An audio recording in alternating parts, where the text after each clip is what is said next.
Gervonta Davis. Let Shakur Stevenson. Devin Haney know y'all ain't built like that, bro.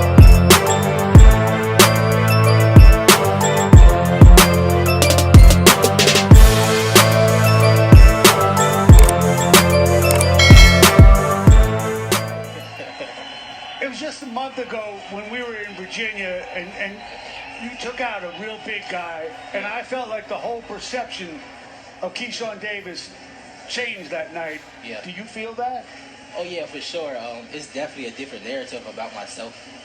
I proved that I'm with the elites. You know, I'm not just a fighter out here that's making noise. I'm with the elites, and I also sell. You know, there's a lot of people in there, over 10,000 fans. They're watching me, so you know, all 10,000 fans got a view of who the businessman really is that night.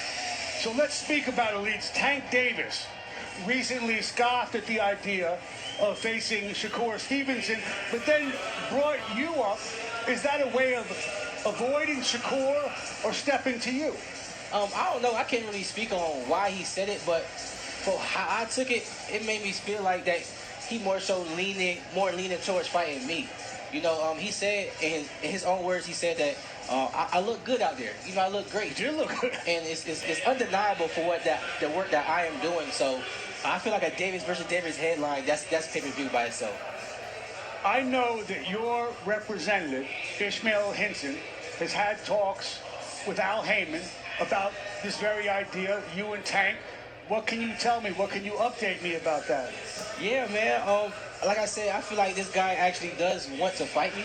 I feel like 2025 will be the year that you will see Davis versus Davis. And like I said, just keep following us, man. Just keep following our careers. You know, my next fight is a big fight coming up for my first world title. So me personally, I still have a lot to prove. But 2025, it should be big for, you know, the businessman. You got a couple things on deck for 2025. Let me ask you now, though, about Tank. What impresses you the most about him, and where is he vulnerable? Right, for sure. I feel like, of course, what he impresses the most with his knockouts. You know, he have unbelievable, undeniable power, I could say. You know what I'm saying? And outside of that, you know, I feel like another good fighter. From my perspective, you know, his power shows that, you know, he has that one punch to get you up out of there. But everything else, you know, is something that, you know, I've seen before, I would say. You know, and in terms of me just knowing me who I am, I feel like that, you know, I will give him his best fight yet. Everybody got a weakness. What do you think is his? Me.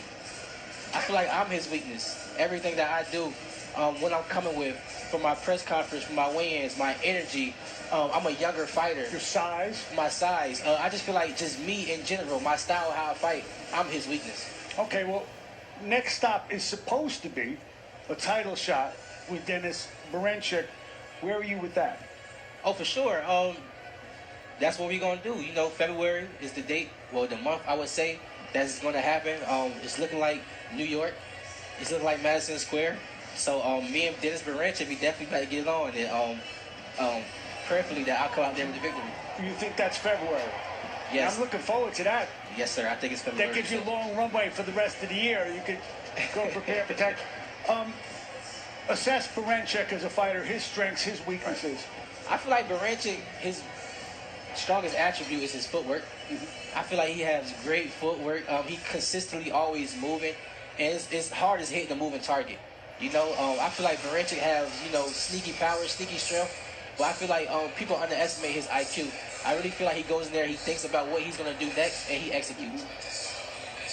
How long do you think that fight goes? Does it go the distance? You knock him out? Honestly, I don't feel like no fighter with me at 135 goes the distance. Like, my honest opinion, I don't feel like nobody at 135 division right now can compete with me other than the top guys. But I also think those guys doesn't go the distance with me. I feel like I'm a unique fighter in itself. I'm huge at 135, but also can make it so comfortably. My first time fighting with the hydration clause, it was so easy for me to make it, and I was so elusive. So I feel like my natural weight is 135, and I just feel like everybody at 135 can compete with the businessman. Let's say, I don't want to get too far ahead, but let's say you fight him in February, you win your title, you're the boss then. what do you want to do next? And I understand it's Tank, but if you can't get Tank, what do you do? What do you you have a lot to say in Well, that. honestly, I'll fight Tank next for our next fights. Well, of course, we both got our dates. So I told him in his DMs, I said, look, after our next fights, let's fight. And I feel like that's definitely a possibility that we can make it happen. But if not Tank, then of course I will go for Raymond Morataya. Potentially he gets the IBF title, and we could fight for the IBF title. But if not, I'll still be able to fight him because of course he with top rank. So I would love to fight Raymond Morataya if I That'll can't be a get hell of a fight Gervonta. too. Right. A hell of a fight. It's a lot of smoke. Right. For Yep. 2025. Yeah, for sure. It's gonna be a big year. We kicking off with my first world title, and we going for either Gervonta or Raymond Morataya for the unification. Why stop there? Why don't you get them both? Right. What do you want people to know about where you're at right now? Where I'm at right now, I'm with the best team in boxing, B&B Boxing. Bomac, Terrence Crawford, Coach Red, Coach Rendell. It's a team. You know what I'm saying? Also, I'm with the Davis brothers, DB3. I represent DB3. We're the Davis brothers. There's three of us, Kelvin and Keyshawn Davis. And I want y'all to know where I'm at right now. I want to be the face of boxing. I want to be that guy, that kid right there. He's the best in boxing right now, in entertainment and performance. And I feel like each fight, I'm gonna continue to show that, starting with my last fight. You get 2 title fights next year, man. You're on your way. Yeah, for sure. Thank you very much for being here. Bernie. Wait a minute. Not another one that y'all said Tank Davis was avoiding getting on camera and letting you know that Tank Davis' team reached out to them and they in negotiations. No, I didn't just hear that correctly. I just want to know why some of y'all ain't covering this shit. Did y'all not see it because y'all ain't real boxing fans and y'all wasn't even watching the Robeisy Ramirez and Rafael Espinoza card? Is that why you didn't see it? Is that why you didn't report on this, or is it because you a hater and you doing everything you can to try to dim the light of Tank Davis? I just want to know. Smash the like button, subscribe to the channel. Catch me live Monday, Wednesday, and Thursday night at 7:30. I'm also live Sunday mornings with KQKC. Yeah. I'm also live Sunday mornings at KQKC Boxing Network. But let's talk about what we just heard. So, Mark Kriegel has Keyshawn Davis doing the interview at the Rafael Espinoza and Robeisy Ramirez fight over the weekend. And oddly enough, they weren't asking any questions about Denise Berinchik. All the questions were about Gervonta Tank Davis. The first question was about how Mark Kriegel said that when Tank Davis brought you up at the press conference, was he doing that to stay away from Shakur, or was he really trying to step to you? And he said, I don't know. It was his way of complimenting me. He knew that what I did was undeniable. He was complimenting me. I would go listen to that shit again if I was Keyshawn Davis. Saying that you doing more than Shakur while saying Shakur ain't done shit, but then after saying you did more than Shakur and you looking better than him, he said you ain't done shit either. I don't know if I would consider that a compliment, but hey, man, take it how you want it. I don't even give a fuck about that. He just trying to twist it in his own way, talking his shit and making himself look good, as they all supposed to do. I ain't got no problem with this. But the bombshell dropped when Mark Kriegel's very next question, and I just played it for y'all, was, so we've heard and we know that your representatives are talking to Tank Davis's representatives at PBC, and you guys are trying to make a fight in 2025. Not the duck Gervonta Tank Davis. Not Gervonta Duck Davis. Not him. Not the one that y'all say is scared, they don't want no smoke. Nah, it couldn't be. And Keyshawn Davis confirmed that shit.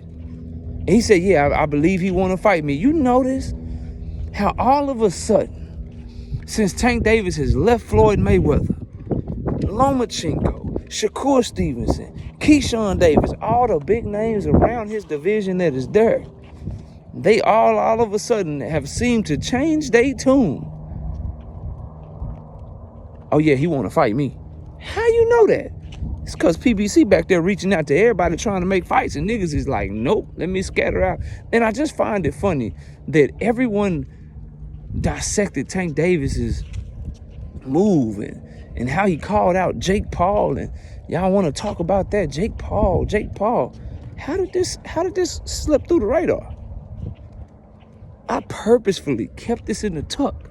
I said, I'm not going to talk about this shit till Wednesday. Now you about to see everybody talking about this shit. When this video drop, and I put breaking news on this bitch, and it's actually breaking news. We don't do the fake breaking news over here. Watch out. Watch how this shit spread like wildfire. Just make sure you tell them to tell you where they got it from. And watch how people get to coping and shit. Watch how they get to coping and shit, bro. But people hate that young man, Gervonta Davis, so much that they'll talk about Tank versus Jake Paul, or they didn't like how Tank behaved at the press conference, talking to fans and talking to Lamont Roach's people and shit. Or they'll talk about how Tank Davis, you know, how he talked about his retirement and shit, and what you gonna do, good riddance. I'll be so happy when he retired. But ain't nobody talking about the fact that in the last 6 months, he tried to make a fight with Lomachenko. He tried to make a fight with Shakur Stevenson. And he's currently trying to make a fight with Keyshawn Davis. Why ain't y'all talking about that shit, bro? It's hate. It's hate because the reality of the situation is everything y'all saying he won't do, everything y'all saying he don't want, all the smoke y'all saying he ain't going after, the nigga is literally working to make all these fucking fights. And he's not even the one that's capping and telling you that. His contemporaries are telling you that. Lomachenko's people told you that Tank and them was trying to make the fight. Shakur Stevenson told you Tank Davis reached out to him. Keyshawn Davis is telling you that Tank Davis' team is reaching out to him and they talking. His people are talking directly with Tank's people right now, trying to make a fight for 2025. And he now all of a sudden, remember, Tank Davis wouldn't fight him. I won't fight you, bro. I won't fight you, bro. You've been tricking the boxing game for too long. Remember that shit? Now he get in front of that Mark Kirigo camera. I believe he wants to fight me. I know he wants to fight me. We want to get that fight.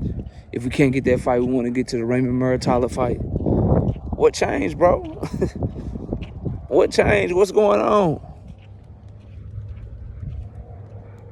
If you're a true boxing fan and you truly want to see these fights, then you need to push these guys to accept what Tank Davis and them are trying to offer them. Let them know they shouldn't be trying to negotiate shit. They the fucking B-side. They gonna get the most money. He's their only opportunity to be on pay-per-view. So take the goddamn offer. Take the goddamn offer. Get the motherfucking fight made. And a lot of y'all don't know how this shit work. So you'll try to act like, oh man, he could be capping. He just saying that. Top Rank Bob Arum, Todd DeBuff. They're not sitting there wasting airtime with Keyshawn Davis, making Tank Davis look good if the shit ain't true.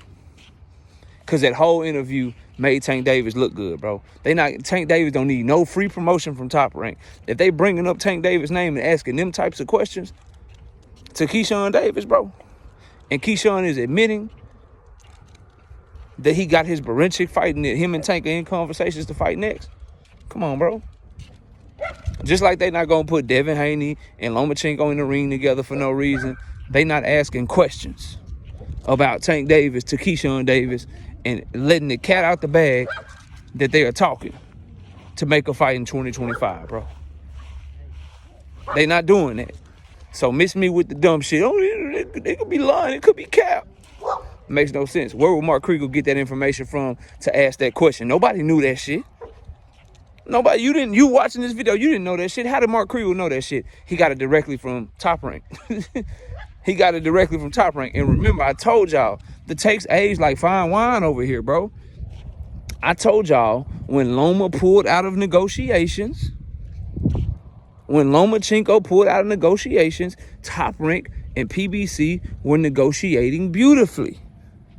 Things were going good. Everyone was surprised when Loma decided not to fight Gervonta Davis. So, Top Rank is going to still want to get in on the sweepstakes. Can we offer up this fighter? Can we offer up that fighter? Let's still do business. Because if you're at 135 pounds and you're a promoter, you got two ways to try to make money.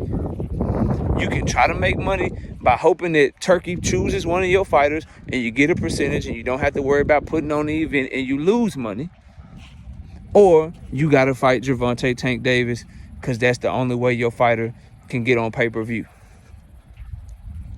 That's it.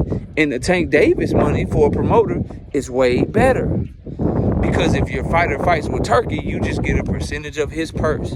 So if your fighter get $5 million and you getting 20 to 25% of that, yeah, you made some money, but it ain't nowhere near the money that you can make or your fighter can make if you have a pay-per-view that do 400, 500,000, 600,000 pay-per-views in a $15, $18 million live gate. The shit hit way different. The shit hit way fucking different. You have an opportunity to make tens of millions of dollars and shit going that way. So yeah, they want to be in the Tank Davis business, bro. And Keyshawn just let the cat out the bag that Tank Davis is everything y'all said he not. He got his team out here working, bro. That's why I told y'all that retirement. Another take the age like fine one. That retirement shit, okay. Believe that shit if you want to. But I just want to know, bro. You got one fighter who's out here tried to fight Loma, tried to fight Shakur, and is currently trying to fight Keyshawn Davis. So why are y'all criticizing him again? Let me guess, though. Let me guess. Y'all will try to come up with an excuse to say Keyshawn Davis lying and shit. Top Rank just asking these questions about Tank and Keyshawn out the blue. Mark Krieger got that information from who exactly? Oh, I need to hear it from Tank's side, KO. Yeah, you didn't hear nothing about the Loma negotiations from Tank's side till they fell out, did you? Yeah, they don't do the talking. They just do the walking over there. That's why I fucks with them. Ain't no talking. They just doing the walking. Everything gonna reveal itself. And what do you see now? Keyshawn Davis changing his motherfucking tune. He'll never fight me. You've been tricking the game for too long. I want to fight you, bro. I want to fight you, bro. You ain't this, you ain't that. Yeah, bet. Hey, Al, reach out to them. What's up? Hey, Keyshawn, we now know that your people are talking directly with Tank Davis people, Premier Boxing Champions, to make a fight in 2025. Oh, yeah, that's the fight. Yeah, I believe he want to fight me. I know he want to fight me. Yeah, everybody, all of a sudden, everybody just know Tank want to fight him. The same ones that were saying he was ducking them, now they know he want to fight them. These takes be aging well over here, but y'all let me know what y'all think. Tank Davis, Keyshawn Davis, in negotiations. All of a sudden, Keyshawn believes it can happen. All of a sudden, his representatives are talking to Tank's people. Jalai Shakur got that phone call and started acting different. Shit crazy. Motherfuckers getting real respectful. I just hope all that bitch shit and all that, I want the fight so bad, you've been tricking the game for too long, we gonna get to see how much he really mean that shit. And I don't want to hear shit about no 12 fights. I don't want to hear shit about no inexperience. Y'all asked for this shit. Y'all asked for this shit. And I know I'm gonna hear it. And when Tank Davis knock his ass out, assuming they fight, and assuming they fight and they get this deal done, assuming Keyshawn beats Barinchik as expected and Tank beats Lamont Roach as expected, and this shit happens, just don't treat Keyshawn Davis the way y'all treated Frank Martin, bro. That's all. But y'all let me know what y'all think. Comment below, smash a like, sub to the channel. We'll see y'all soon. Peace. Gervonta Tank Davis. Let Shakur Stevenson. Devin Haney know y'all ain't built like that, bro.